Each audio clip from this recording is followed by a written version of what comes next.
Hi everybody, good morning. Welcome back to the online platform of Plus One English.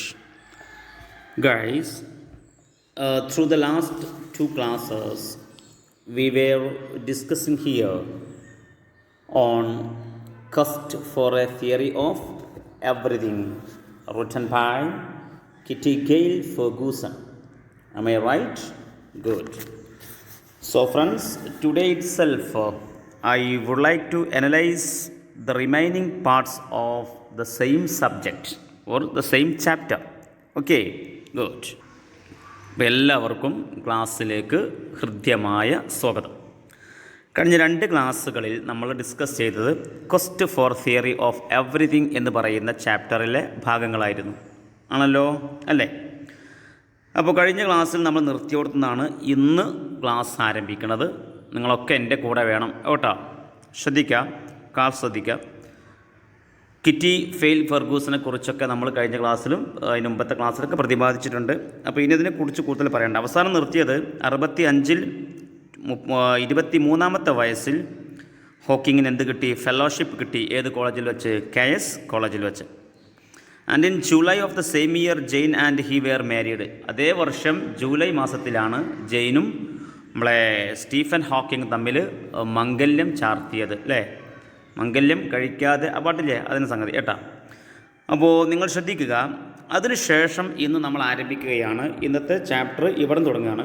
നന്നായി ശ്രദ്ധിക്കുക. All of you listen very carefully. നിങ്ങളുടെയൊക്കെ കൺസെൻറ്റോട് കൂടി, നിങ്ങളുടെയൊക്കെ പെർമിഷനോട് കൂടി ആരംഭിക്കുന്നു. തുടങ്ങൽ നമ്മൾ റെഡിയല്ലേ? Okay, start. People who remember Hawking in the university in the late 1960s recall him making his way around the corridors with a cane. കണ്ടോ? ഇനി ഇവിടെ എന്ത് ചെയ്യുന്നു? ജനങ്ങൾ who remember Hawking in the universities 60കളിൽ 1960കളിൽ യൂണിവേഴ്സിറ്റിയിൽ ഹോക്കിംഗ് എങ്ങനെയായിരുന്നു ഉണ്ടായിരുന്നത് എന്ന് ഇപ്പോൾ ആളുകൾ എന്ത് ചെയ്യാണ്? റിമെമ്പർ ഓർക്കുകയാണ്. റീകോൾ ഹിം, അദ്ദേഹത്തെ ഓർത്തെടുക്കുന്നു. Making his way around the corridors with a cane. ഇപ്പോൾ അദ്ദേഹം നടക്കുന്നത് കോറിഡോഴ്സിലൂടെ, ദാറ്റ് മീൻസ് ഇടനാഴികളിലൂടെ തൻ്റെ സഞ്ചാരപഥം അദ്ദേഹം തീർക്കുന്നത് വിത്ത് കെയിൻ. എന്തിൻ്റെ സപ്പോർട്ടോട് കൂടി? വിത്ത് സപ്പോർട്ട് ഓഫ് എ സ്റ്റിക്ക്, ഒരു വടിയുടെ സഹായത്തോടു കൂടിയാണ്. Supporting himself against the wall. മാത്രമല്ല ചുമരും വടിയൊക്കെ പിടിച്ചാണ് അദ്ദേഹം നടക്കുന്നത്. പക്ഷേ അദ്ദേഹത്തിൻ്റെ സഹപാഠികൾ അദ്ദേഹത്തെ ഓർത്തെടുക്കണം. 60കളിലൊക്കെ കോളേജിൽ പഠിക്കുമ്പോൾ അദ്ദേഹം എന്തൊരു സ്മാർട്ടായി നടക്കുന്ന കുട്ടിയാണ്. ഇന്ന് എല്ലാം നഷ്ടപ്പെട്ട് നടക്കുന്നവരായിട്ട് ഓർത്തെടുക്കുകയാണ്. Okay. He spoke with what sounded like a slight speech impediment. He spoke, അദ്ദേഹം സംസാരിക്കുന്നുണ്ട്. വിത്ത് വാട്ട് സൗണ്ടഡ്, പക്ഷെ എന്തൊരു ശബ്ദമാണത്? Like a slight speech impediment.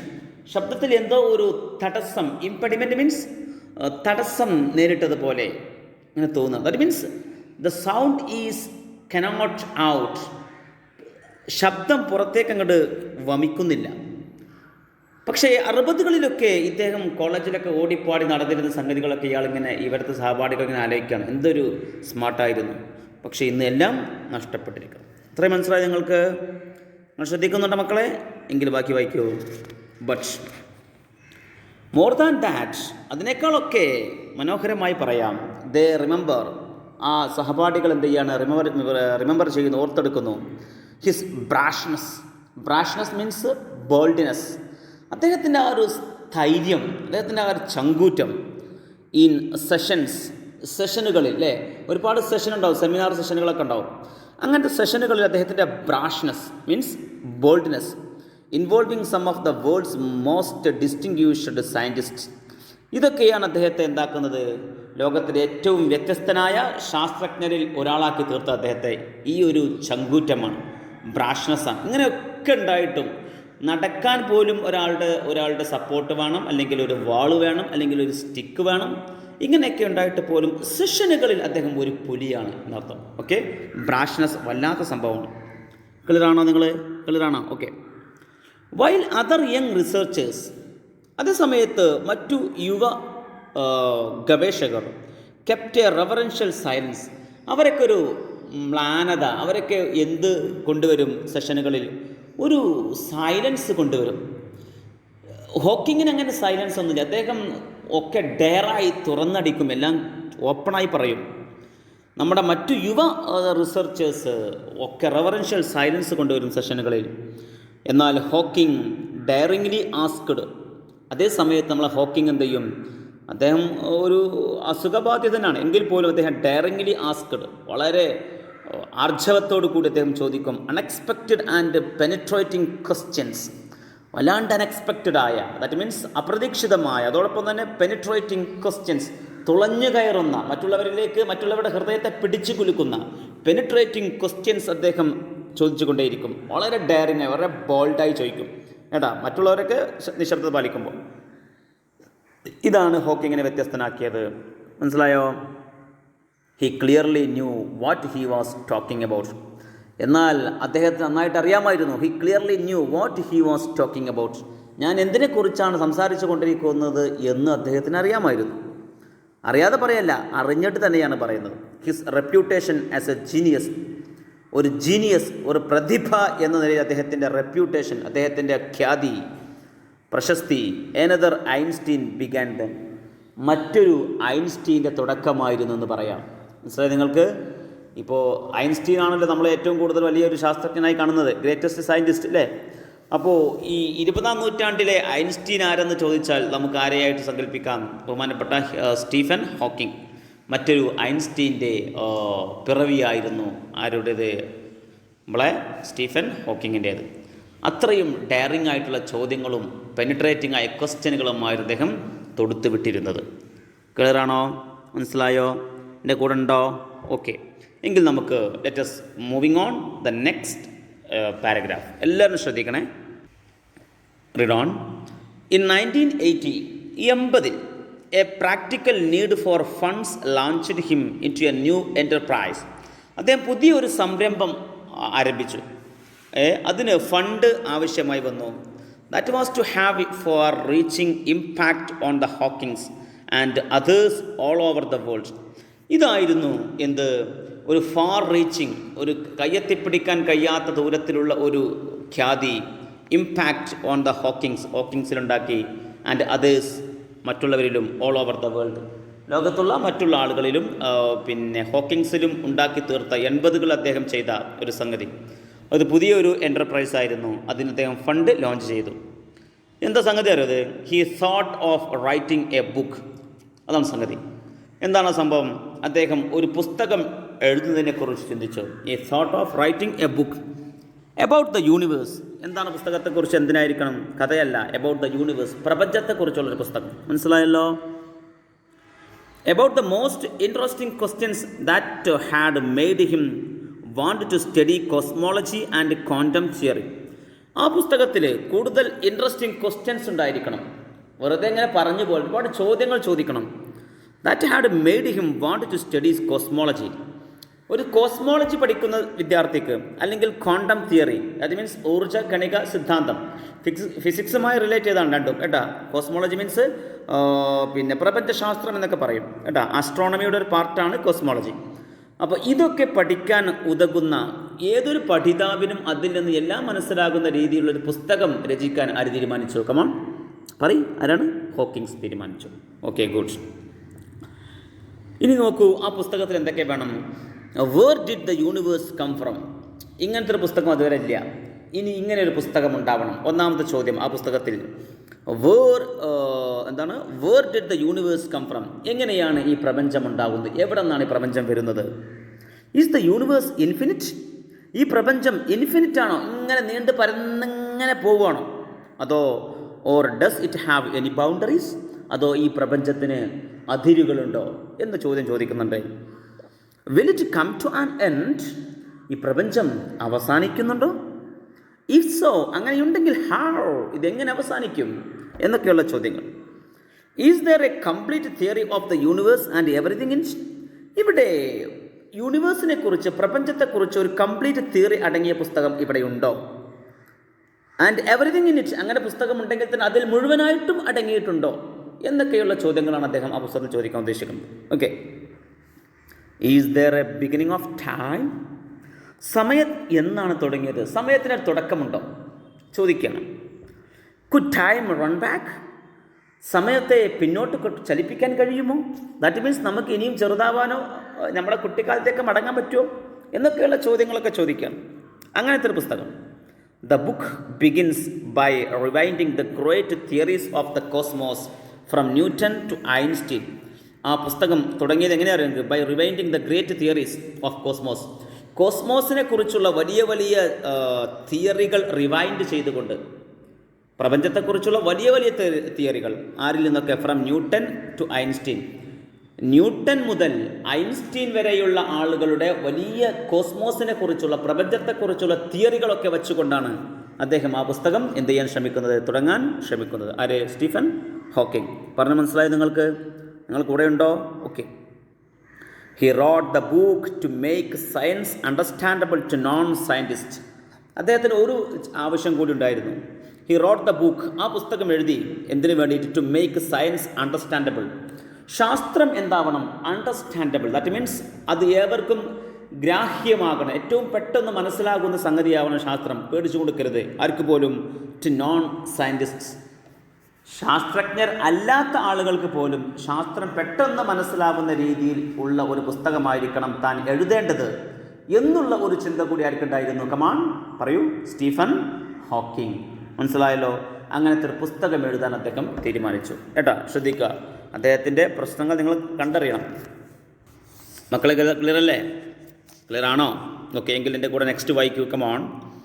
He completed the first draft in 1984. നോക്കൂ, ഫസ്റ്റ് ഡ്രാഫ്റ്റ്, ഫസ്റ്റത്തെ കരട് പുസ്തകം. ദാറ്റ് മീൻസ് ഡ്രാഫ്റ്റ് പറഞ്ഞാൽ അതിൻ്റെ ഒരു റഫ് കോപ്പി ഉണ്ടല്ലോ, ആ സാധനം, ആ കോപ്പി കംപ്ലീറ്റ് ചെയ്തതെന്നാണ് in 1984, 1984. While the revision process was going on. അതേ സമയത്ത് റിവിഷൻ പ്രോസസ്സ്, അപ്പോൾ ഒരു റഫ് കോപ്പി ഉണ്ടാക്കിയല്ലോ, അതിൻ്റെ റിവിഷൻ പ്രോസസ്സ്, അതിനൊന്നും കൂടിയും എഡിറ്റ് ചെയ്തുകൊണ്ട് റിവൈസ് ചെയ്തുകൊണ്ടുള്ള ആ പുസ്തകം തയ്യാറാക്കിക്കൊണ്ടിരിക്കുന്ന ഇടയിൽ അതിൻ്റെ process was going on. Going on means continue, തുടരുന്ന സമയത്ത് he made a trip to Switzerland. അദ്ദേഹത്തിനൊരു പൂതി. നോക്കിയിട്ട് കാര്യമില്ല, എവിടെ പോവുക? സ്വിറ്റ്സർലാൻഡ് ഒന്ന് പോയി വരാം. നല്ല ചൊർക്കുള്ള സ്ഥലമുള്ള സ്വിറ്റ്സർലാൻഡ്. അപ്പോൾ സ്വിറ്റ്സർലാൻഡ് ഒന്ന് പോയി വരാൻ അദ്ദേഹം ഒരു ട്രിപ്പ് തീരുമാനിച്ചു.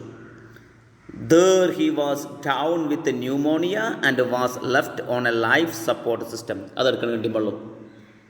വേണ്ട, ഓരോന്നിനും ഓരോരോ കാരണമുണ്ടെന്ന് പറഞ്ഞ പോലെ സ്വിറ്റ്സർലാൻഡിലേക്കുള്ള ആ ഒരു ട്രിപ്പ് അദ്ദേഹത്തിൻ്റെ ജീവിതത്തെ പറ്റെ മാറ്റിമറിച്ചു, ഇല്ലാതെയാക്കി. അവിടെ വെച്ച് there he was down with pneumonia. P വായിക്കണ്ട, ന്യൂമോണിയ. ന്യൂമോണിയ എന്ന അസുഖം പിടിപെട്ട് അദ്ദേഹം തളർന്നു. And was left on a life support system. അദ്ദേഹത്തിന് എന്ത് ഡിപ്പെൻഡ് ചെയ്യേണ്ടി വന്നു? Life supporting system. That means ventilator എന്നൊക്കെ പറയില്ല നമ്മൾ. അങ്ങനെ പിന്നെ ശ്വാസം കിട്ടാത്തൊരവസ്ഥ വന്നപ്പോൾ വെന്റിലേറ്ററിനൊക്കെ ആശ്രയിക്കേണ്ടി വന്നു. കേട്ടോ, doctors gave a choice as to whether a tracheotomy. എന്താണ് ട്രാക്കിയോട്ടമി? നോക്കൂ, ഡോക്ടേഴ്സ് ഗേവ് എ ചോയ്സ്. അങ്ങനെ ഡോക്ടർമാർ അദ്ദേഹത്തെ ചികിത്സിക്കുന്ന, അദ്ദേഹത്തെ കൺസൾട്ട് ചെയ്ത് ഡോക്ടർമാർ ഒരു ചോയ്സ് കൊടുത്തു. To whether a tracheotomy operation which would remove his windpipe should be conducted or not. Wind pipe remove ചെയ്യുക, ദാറ്റ് മീൻസ് ശ്വസന നാളം ഉണ്ട്, അത് വിൻഡ് പൈപ്പ് ശ്വസിക്കുന്ന നാളുണ്ടല്ലോ, അത് റിമൂവ് ചെയ്യുന്ന ട്രാക്കിയോട്ടമി ഓപ്പറേഷൻ. ദാറ്റ് മീൻസ് ശ്വസനനാള ഓപ്പറേഷൻ. രണ്ടൊരർത്ഥാണ്. വിൻഡ് പൈപ്പും ട്രാക്കിയോട്ടമി എന്ന് പറഞ്ഞാൽ രണ്ടൊന്നാണ്. ശ്വസനനാള ശാസ്ത്രത്തിനാണ് അത് പറയാം. കേട്ടാ, അപ്പോൾ ശ്വസനനാളം റിമൂവ് ചെയ്യുന്ന ഓപ്പറേഷൻ നടത്തണോ, അത് കണ്ടക്ട് ചെയ്യണോ ഓർ നോട്ട്, നടത്തേണ്ടയോ എന്നൊരു ചോദ്യം ഡോക്ടർമാർ ചോയ്സ് കൊടുത്തു. വിൻഡ് പൈപ്പും ട്രാക്കിയോട്ടമി രണ്ടൊന്നാണ്. വൈകൂ, it might save his life. ഡോക്ടർമാർ പറഞ്ഞു ഇങ്ങനെ അദ്ദേഹത്തിൻ്റെ വിൻഡ് പൈപ്പ് എന്ത് ചെയ്താലും അത് പിന്നെ അത് റിമൂവ് ചെയ്ത് കഴിഞ്ഞാലും it might save his life. ഒരു പക്ഷേ എന്ത് രക്ഷപ്പെട്ടേക്കാം? നിങ്ങളുടെ ലൈഫ്, ജീവിതം ബാക്കിയായേക്കാം, ജീവൻ രക്ഷപ്പെട്ടേക്കാം. But after what's he would never again be able to speak or make a vocal sound. എന്തിനു സാധ്യമല്ല? നെവർ അഗെയിൻ, ഒരിക്കലും സാധ്യമല്ല. ബി ഏബിൾ ടു സ്പീക്ക്, സംസാരിക്കാനുള്ള ശേഷി ഉണ്ടാവുകയോ, or make a vocal sound, ഒരു വോക്കൽ സൗണ്ട്, എന്തെങ്കിലും ഒരു ശബ്ദം ഉണ്ടാക്കാനോ അദ്ദേഹത്തിന് പിന്നീട് കഴിയണമെന്ന് ഇല്ല. രണ്ട് ചോയ്സാണ്. വിൻഡ് പൈപ്പ് റിമൂവ് ചെയ്താൽ ലൈഫ് സേവ് ആവും, ജീവൻ രക്ഷപ്പെടും, പക്ഷേ നിങ്ങൾക്ക് പിന്നെ അക്ഷരം മിണ്ടാൻ കഴിയില്ല എന്നൊരു സംഗതി വന്നു. ഇതാണ് പ്രശ്നം കേട്ടോ. വിത്ത് ഗ്രേവ് മിസ്ഗിവിങ്സ്. ഇതൊക്കെ കേട്ടപ്പോൾ നമ്മൾ ജെയിനുണ്ടല്ലോ, ജെയിന് വല്ലാത്ത മിസ്ഗിവിങ് ആയി. മിസ്ഗിവിങ് പറഞ്ഞാൽ വല്ലാത്ത ആശങ്ക, ഇനിയിപ്പോൾ എന്താ സംഭവിക്കും എന്നൊക്കെ ഉള്ളൊരു മനസ്സില്ലാ മനസ്സോടെന്ന് പറയുമല്ലോ, ആശങ്കയോട് കൂടി, സംശയത്തോടു കൂടി ജെയിൻ കൺസെൻറ്റഡ്. വൈഫ് ജെയിന് കൺസെൻറ്റ് ചെയ്തു, ദാറ്റ് മീൻസ് സമ്മതിച്ചു, പെർമിറ്റ് ചെയ്തു കേട്ടോ, അലോ ചെയ്തു, അനുവദിച്ചു കൊടുത്തു. എന്നായിക്കോട്ടെ, വിൻഡ് വൈഫ് സംസാരിച്ചെങ്കിലും വേണ്ടില്ല, ജീവൻ നിലക്കല്ലോ എന്നൊക്കെയാണ് അവൾ ചിന്തിച്ചത് കേട്ടോ. ക്ലിയർ ആണല്ലോ? ഓക്കെ, വായിച്ചോളൂ. The future looked very bleak. സംസാരിക്കാതെ ഒരു ജെയിന് തൻ്റെ കൂടെ ഒരു ഭർത്താവുള്ളത് ഇങ്ങനെ ആലോചിക്കുകയാണ്. The future looked very bleak. ഭാവി എങ്ങനെയായിരിക്കുമെന്നതിനെക്കുറിച്ച് ഒരു ഐഡിയ ഇല്ല. തണുത്തുറഞ്ഞ ഭാവി, ബ്ലീക്ക് അല്ലേ, ഒന്നിനും പറ്റാത്തൊരു ഭാവിയായിരിക്കുമോ എന്നവൾ ആശങ്കപ്പെട്ടു. ജെയിൻ പറയാം, Hawking could no longer breathe through his mouth and nose. അങ്ങനെ അതിനുശേഷം ഹോക്കിങ്ങിന് കുഡ് നോ ലോങ്ങർ ബ്രീത്ത് എന്തിന് സാധിച്ചിട്ടില്ല? ശ്വാസം എടുക്കാൻ സാധിച്ചില്ല. Through his mouth and nose, തൻ്റെ മൗത്തിലൂടെയും നോസിലൂടെയും, വായിലൂടെയും മൂക്കിലൂടെയും ശ്വാസം എടുക്കാൻ കഴിഞ്ഞില്ല പിന്നീട്. But only through a permanent opening made his throat. തൻ്റെ ത്രോട്ടിൽ, തൻ്റെ തൊണ്ടയിൽ ഉണ്ടാക്കിയൊരു ഓപ്പണിംഗ് ഉണ്ട്, ദാറ്റ് മീൻസ് ഒരു ദ്വാരം, ഒരു ഓട്ട, അത് പെർമനൻ്റാണ്, സ്ഥിരമാണ്. അതിലൂടെ മാത്രമേ അദ്ദേഹത്തിന് എന്തിനു സാധിച്ചിട്ടുള്ളൂ പിന്നീട് മെയ്ക്ക് ബ്രീത്ത് കേട്ടാ, എന്തിന് ശ്വാസമെടുക്കാൻ സാധിച്ചത്. നോസിലൂടെയും മൗത്തിലൂടെയും സാധിച്ചില്ല. മനസ്സിലായ മക്കളെ? പറഞ്ഞു ശ്രദ്ധിക്കുന്നുണ്ടോ? ഓക്കെ.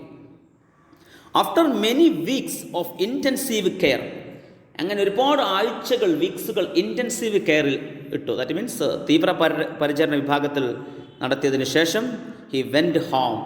അങ്ങനെ കഴിഞ്ഞ് കുറേക്കാൻ ഭേദമായെങ്കിലും ഹി വെൻറ്റ് ഹോം, നേരെ എവിടേക്ക് പോന്നു? വീട്ടിലേക്ക് ഡിസ്ചാർജ് ചെയ്തു. ടു ജോയിൻ ജെയിൻ, ആരെ കാണാൻ? ജോയിനുമായി ജെയിൻ ചെയ്യാൻ. ആൻഡ് ഹിസ് 3 ചിൽഡ്രൻ, മാത്രമല്ല ജെയിനിൽ 3 മക്കളുണ്ടായിട്ടുണ്ട് കേട്ടാ. ആ 3 മക്കളെയും, തൻ്റെ ജെയിനിനെയും, തൻ്റെ സഹധർമ്മിണിയായ ജെയിനിനെയും കാണാൻ ഹോസ്പിറ്റലിൽ നിന്ന് ഡിസ്ചാർജ് ചെയ്ത് വീട്ടിലേക്ക് വന്നു. എന്തിനു ശേഷം? After many weeks of intensive care, തീവ്ര പരിചരണ വിഭാഗത്തിൽ കഴിഞ്ഞതിന് ശേഷം, നന്നായി കെയർ ചെയ്തതിനു ശേഷം കേട്ടാ. ഇനി വായിക്കൂ, come on. He was still too weak and ill കേട്ടാ. He was too weak and ill. അദ്ദേഹത്തിന് എന്തായിരുന്നു? കൂടുതൽ വീക്കും ഇല്ലുമായിരുന്നു, ഭയങ്കര ഇടങ്ങാറായിരുന്നു, ആരോഗ്യ ക്ഷയിച്ച്, അസുഖം ബാധിച്ച്. ടു കണ്ടിന്യൂ ഹിസ് റിസർച്ച്, തൻ്റെ റിസർച്ച് കണ്ടിന്യൂ ചെയ്യാൻ കഴിയാത്തത്ര, എങ്ങനെ? തൻ്റെ റിസർച്ച്, തൻ്റെ ഗവേഷണം ഇനി കണ്ടിന്യൂ ചെയ്യാൻ കഴിയാത്ത അത്രമാത്രം ബുദ്ധിമുട്ടും ഇടങ്ങാറും അനുഭവിച്ചു? ഹോക്കിങ് അനുഭവിച്ചു. ഇനി കഴിയില്ല എന്ന് കരുതി. ഓക്കെ.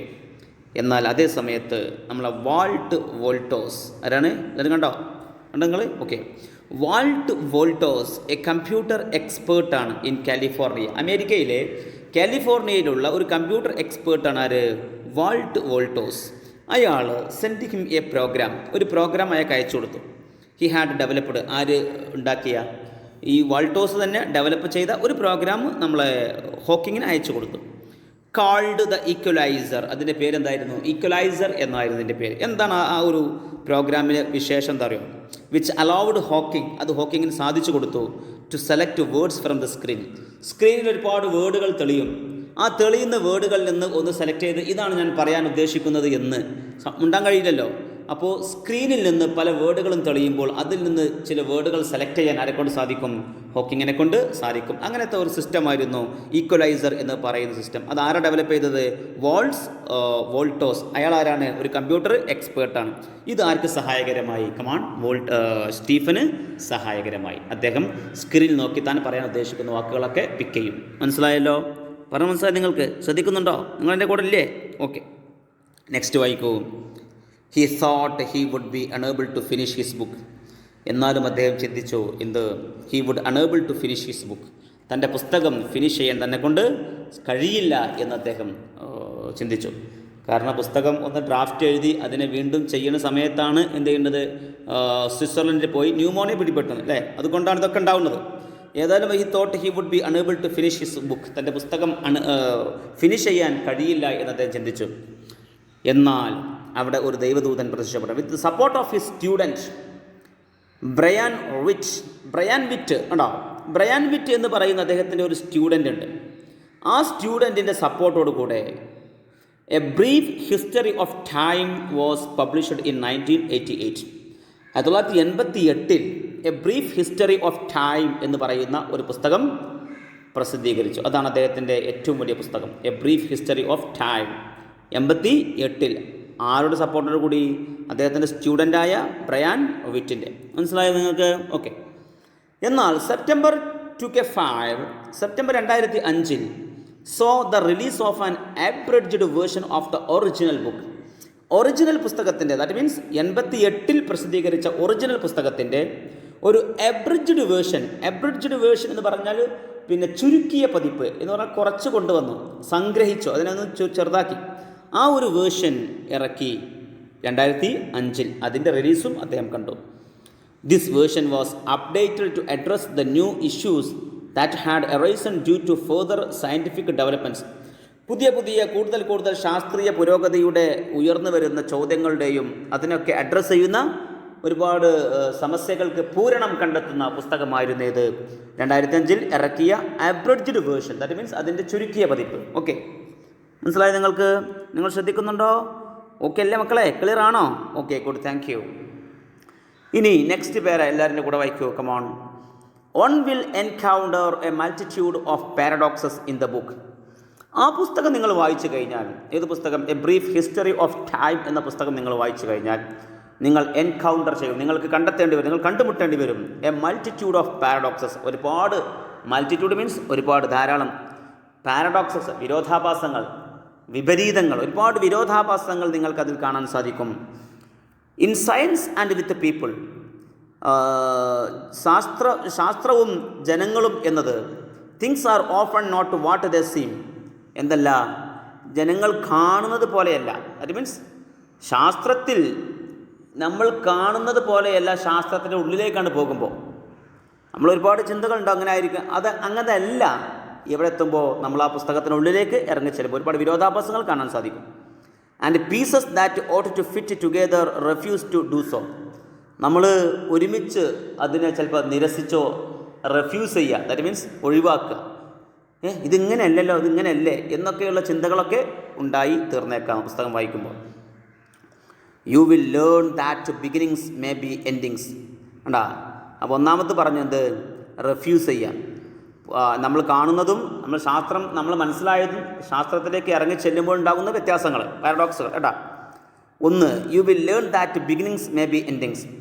ഒരു കാര്യം ആദ്യം പഠിക്കൽ എന്താ? That beginnings may be endings. തുടക്കം തന്നെ ആയിരിക്കാം ഒരു പക്ഷേ ഒടുക്കവും. എന്ന് പറഞ്ഞാൽ തുടങ്ങിയപ്പോൾ തന്നെ അതവിടെ അവസാനിച്ചു, ഒടുങ്ങിപ്പോയി, അത് കൂടുതൽ ഡെവലപ്മെൻറ്റ് ഉണ്ടായില്ല, അത് കാണാൻ സാധിക്കും. ക്രൂവൽ സർക്കംസ്റ്റാൻസസ്, സങ്കീർണമായ ചില സാഹചര്യങ്ങൾ, അടങ്ങാറ് പിടിച്ച ചില സാഹചര്യങ്ങൾ ക്യാൻ ലീഡ് ടു ഹാപ്പിനെസ്. ചിലപ്പോൾ ഏതിലേക്ക് എത്തിക്കും? സന്തോഷത്തിലേക്ക് എത്തിക്കും.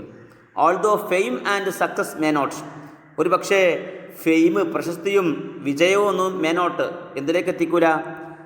ഹാപ്പിനെസ്സിലേക്ക് എത്തിക്കണം എന്നില്ല. ശാസ്ത്രത്തിലേക്ക് ഇറങ്ങിച്ചെന്നുള്ള അവസ്ഥ പറയുന്നത്. നമുക്ക് സാധാരണ ഫെയിമും സക്സസ് ആണല്ലോ ഹാപ്പിനെസ് ഉണ്ടാക്കുക.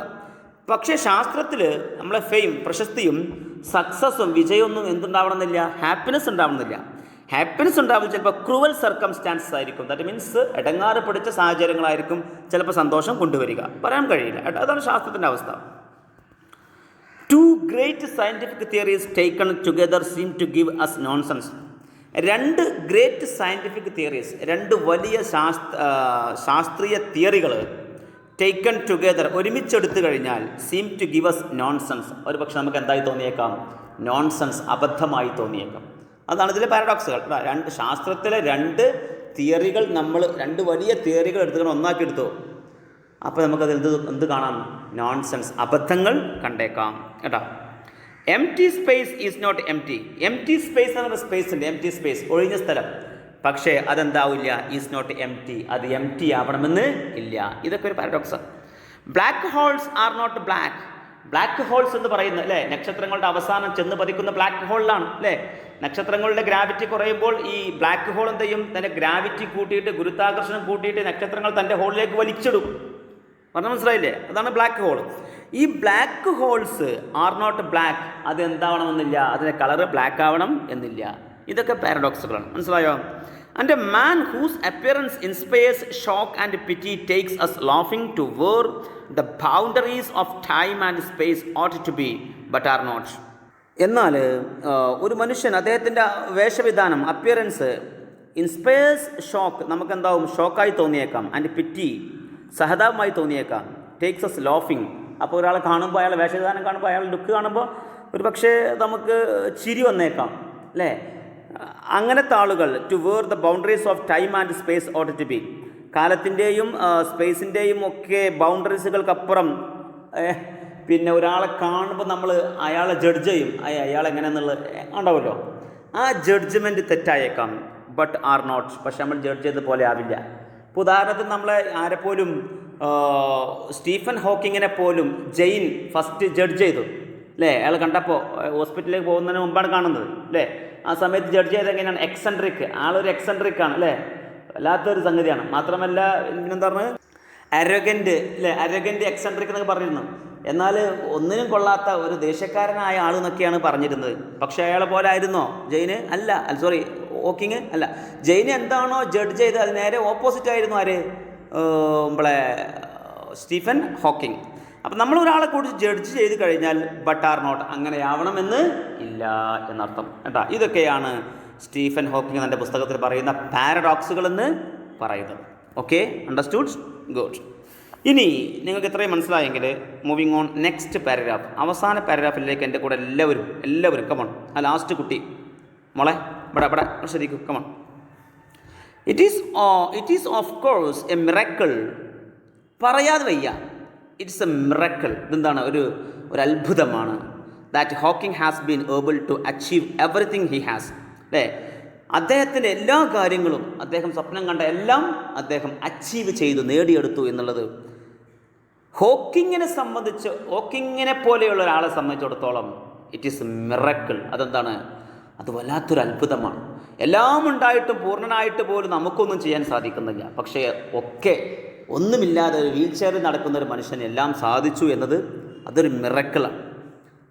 ക്ലിയർ ആണല്ലോ. That he is still alive, അദ്ദേഹം ഇപ്പോഴും ജീവിച്ചിരിക്കുന്ന ഈ കാലഘട്ടത്തിൽ. നോക്കൂ, ഈ പുസ്തകം എഴുതുമ്പോൾ അദ്ദേഹം സ്റ്റിൽ അലൈവാണ്, ജീവിച്ചിരിക്കുന്നുണ്ട് കേട്ടാ. പക്ഷേ 2018 മാർച്ച് 14 അദ്ദേഹം മരണപ്പെട്ടു കാംബ്രിഡ്ജിൽ, ലണ്ടനിൽ വെച്ച്. 2018 മാർച്ച് 14 മരണപ്പെട്ട ആളാണ് ആര്, നമ്മളെ സ്റ്റീഫൻ ഹോക്കിംഗ്. ഈ പുസ്തകം ഈ ഒരു പുസ്തകം എഴുതുമ്പോൾ നമ്മളെ ഇവള് ആര്, കിറ്റി ഗെയിൽ ഫെർഗൂസൺ എന്ന് പറയുന്ന നമ്മളെ ഈ ഓതർ ഇത് എഴുതുമ്പോൾ അദ്ദേഹം ആരാണ്, ജീവിച്ചിരിപ്പുണ്ട്. ഓക്കെ, അപ്പോൾ ജീവിച്ചിരിക്കുന്ന സമയത്ത് അദ്ദേഹത്തിൻ്റെ എല്ലാ സ്വപ്നങ്ങളും നിറവേറ്റിയതിൽ അദ്ദേഹത്തെ പോലെ ഒരാൾക്ക് എന്താണ്, ഇറ്റ് ഈസ് എ മിറക്കിൾ, വല്ലാത്തൊരു അത്ഭുതമാണ്. However, when you experience his intelligence and humor, you begin to take his unusual mode of communication and his obviously catastrophic physical problems no more seriously than he seems to himself. ഭയങ്കര രസമാണ്.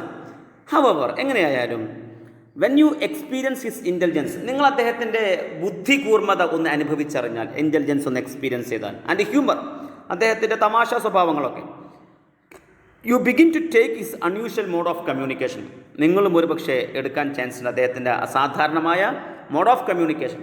എന്താ അദ്ദേഹത്തിൻ്റെ mode of communication? ഈക്വലൈസറാണ് അല്ലേ. അദ്ദേഹത്തിന് ഒരു സ്ക്രീനിൽ programme ചെയ്യുകയാണ്, ആവശ്യമുള്ള വേർഡുകൾ പിക്ക് ചെയ്യുകയാണ്, അങ്ങനെയാണ്. And his obviously കാറ്റാസ്ട്രോഫിക് physical problems. കറ്റാസ്ട്രോഫിക് എന്ന് പറഞ്ഞാൽ വളരെ ദാരുണമായ കേട്ടാ. അപ്പോൾ ദാരുണമായ അദ്ദേഹത്തിൻ്റെ ശാരീരിക പ്രശ്നങ്ങൾ no more seriously than he seem to himself, അദ്ദേഹത്തിന് അങ്ങനെ ഒരു പ്രശ്നമായി തോന്നിയതേ ഇല്ല. വല്ലാത്ത സംഭവം. നോക്കൂ, നമ്മളൊക്കെയാണ് ഈ കട്ടുമ്പോൾ നീക്കില്ല. That is exactly the way he wants it. അദ്ദേഹം എങ്ങനെയാണോ ആഗ്രഹിച്ചത് അങ്ങനത്തെ ഒരു വഴിയിലൂടെ അദ്ദേഹം മുന്നോട്ട് കൊണ്ടുപോയി. He chooses to ignore the difficulty and he expects others to adopt the same attitude. നോക്കൂ, ഹി ചൂസസ്, അദ്ദേഹം ചൂസ് ചെയ്യുന്നു ടു ഇഗ്നോർ ദ ഡിഫിക്കൽട്ടി. ജീവിതത്തിൽ നമുക്ക് വരുന്ന ഡിഫിക്കൽട്ടീസിനെ ഇഗ്നോർ ചെയ്യാൻ അദ്ദേഹം ചൂസ് ചെയ്തു. അതാണ് അദ്ദേഹത്തിൻ്റെ ഏറ്റവും വലിയൊരു ആറ്റിറ്റ്യൂഡ് എന്ന് പറയുന്നത്.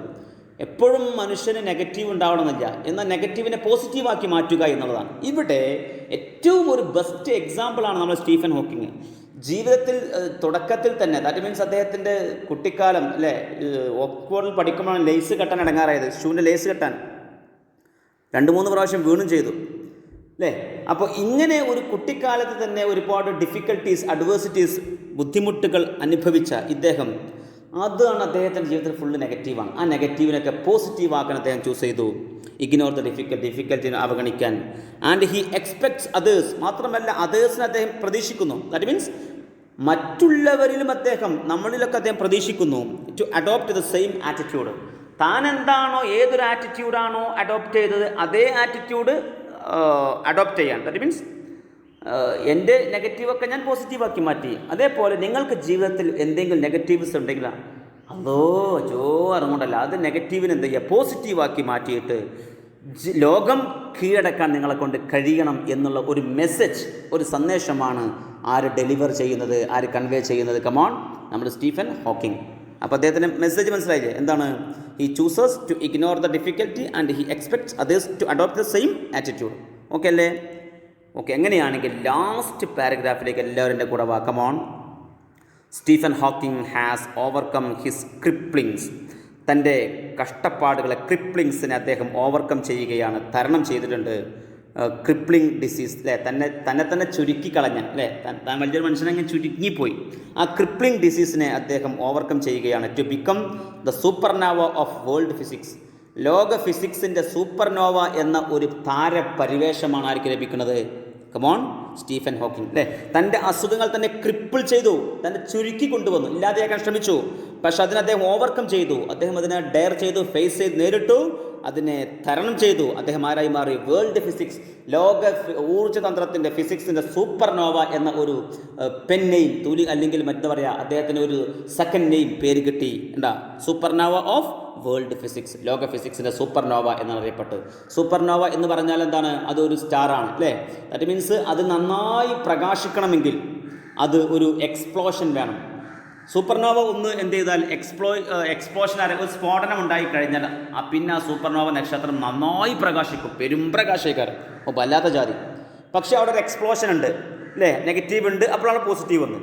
അതേപോലെ തന്നെ സയൻസിൻ്റെ സൂപ്പർനോവയാണ്. ഇദ്ദേഹത്തിന് ഒരുപാട് നെഗറ്റീവ് ഉണ്ടായിട്ടും ആ നെഗറ്റീവുകളൊക്കെ പോസിറ്റീവാക്കി മാറ്റി ഫിസിക്സിൻ്റെ ലോകത്തിലെ സൂപ്പർനോവയായിട്ട് ആരറിയപ്പെട്ടു? കമോൺ, നമ്മളെ സ്റ്റീഫൻ ഹോക്കിംഗ്. മക്കളെ, നിങ്ങൾക്ക് മനസ്സിലായിട്ടില്ലേ? 3 ക്ലാസ്സാണ് നമ്മൾ ഇതിനെടുത്ത് കേട്ടോ. മനസ്സിലായിക്കണില്ലേ? ഓക്കെ, ക്ലിയർ അല്ല മക്കളെ? Okay, thank you. Have A nice day.